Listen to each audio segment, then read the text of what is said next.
Sot hyra në klasë shumë I sigurt në vete. Kisha studiuar gjithë mbrëmjen. Të paktën kështu mendova. Testi më priste mbi bank. E hapa faqen e parë. Pyetja e parë dukej e thjeshtë. Pyetja e dytë ishte e çuditshme. Pyetja e tretë ishte në një gjuhë tjetër. Fillova të dyshoja në veten time. Të gjitha fjalët që kisha mësuar u zhdukën. Truri im u bë bosh. Shikova tavanin për frymëzim.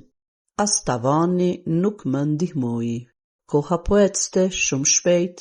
Mësuesja tha: "Edhe 2 minuta." Paniku filloi. Në fund dorëzova fletën. Nuk isha më aq I sigurt. Që atë ditë mësova diçka shumë të rëndësishme. Vetbesimi pa përsëritje është iluzion.